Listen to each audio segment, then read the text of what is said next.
Chạy ra. Ê con, sao con lại để anh?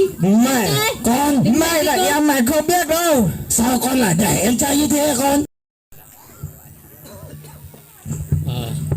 Kính chào quý anh chị em cũng như là khán giả, và kính chào quý tôi tới Chúa cũng như là anh em trong Chúa.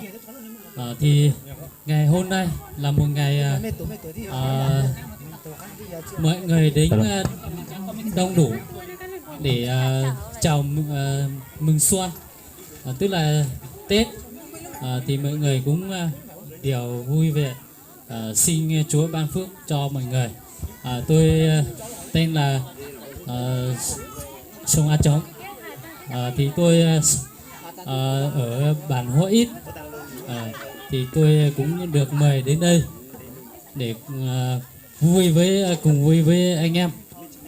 Thì sau đây tiếp theo là tôi sẽ anh em chúng tôi sẽ diễn một vở kịch. Sau khi chúng tôi diễn vở kịch xong là chúng ta sẽ cùng tìm hiểu là chúng ta sống ở trên thế gian này.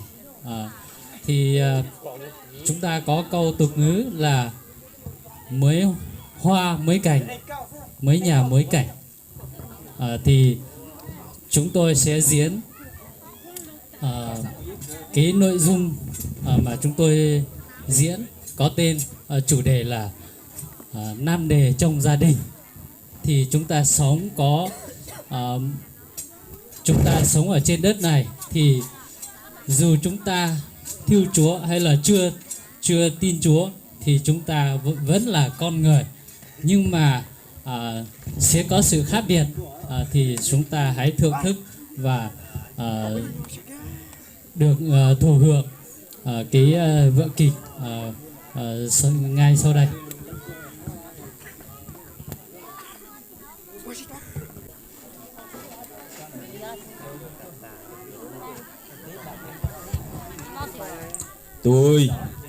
Tôi sống ở đẹp bạc của tôi được bao năm nay rồi mà chưa có thằng nào dám động vào đàn em của tôi. Đàn em của tôi bây giờ làm ăn chán lắm rồi, thực sự là cay lắm rồi.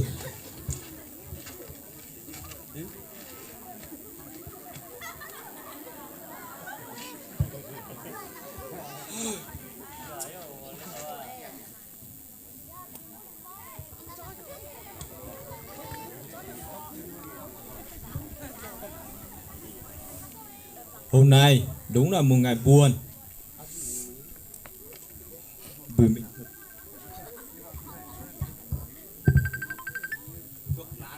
Thuốc lá này nhạt quá.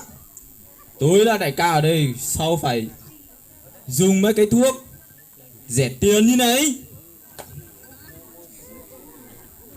Tôi phải dùng hàng này mới chất. Đây là hàng khác.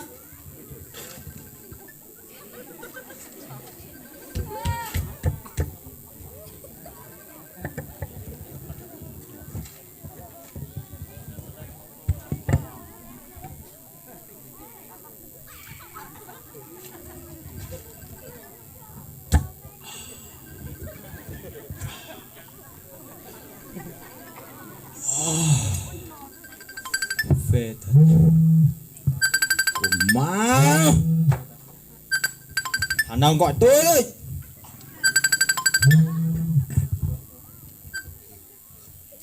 Alo, gọi đại ca có việc gì đấy? Mới việc nhỏ nho như thế không giải quyết được. Thôi được rồi, để đấy, đại ca mày về giải quyết cho. Đúng là bực mình mà.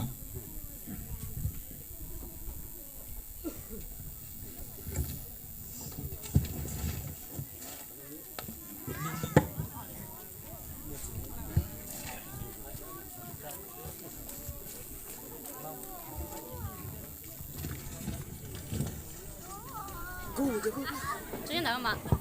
然后真是。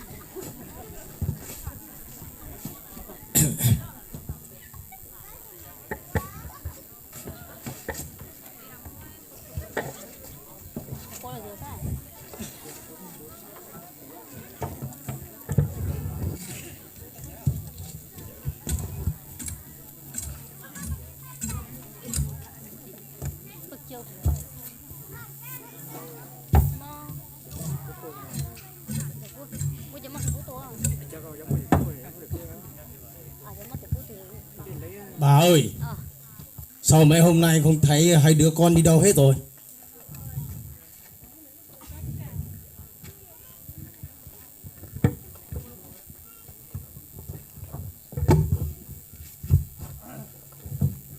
Đứa con út thì đi lấy quỷ rồi, còn đứa con cả thì không biết đi đâu, mấy ngày nay chả thấy về nhà nữa. Chắc là lại đi theo mấy thằng bạn đi nhậu rồi anh chồng ạ. Ôi rồi, hai cái đứa trai này lúc nhỏ ngoan, bố cho đi học hành. Bây giờ cái đứa con trai này lớn lên rồi, không chịu nghe lời bố mẹ. Lớn lên đi theo xã hội, suốt ngày rượu cờ bạc thế này thì không được rồi. Chịu rồi chồng ạ, vợ cũng không biết làm sao nữa. Ôi không biết nói rồi, mấy cái đứa này chán lắm. Con về ra. Ôi con về là con. Vâng. Con về vác quỷ về con. Dạ bố. Thì con về thì Con để đấy đi. để quỷ đấy đi nghỉ đi con ạ. Dạ.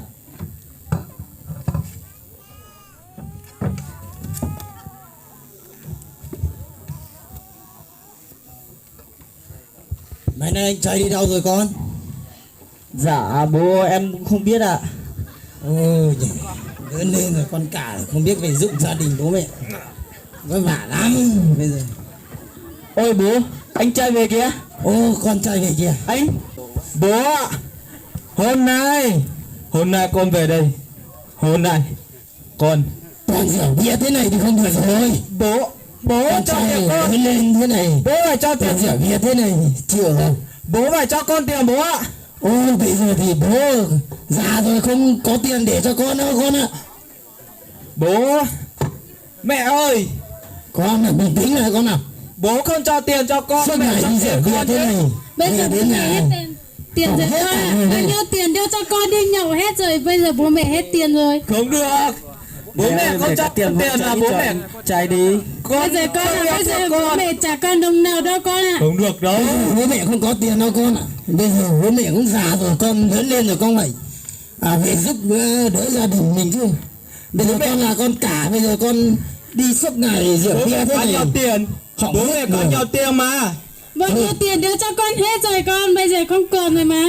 Bố mẹ không cho con tiền. Ôi, cái con trai này, cái con trai này không chịu nghe lời, còn suốt ngày rượu bia thế này thì Con đi con không về với bố mẹ nữa đâu. ôi bố không mẹ không có tiền để cho con đi rượu bia thế này đâu con ạ. Con đi đây. Cái Con đứa con này không chịu nghe lời. đừng đi mà. Con trai kia, con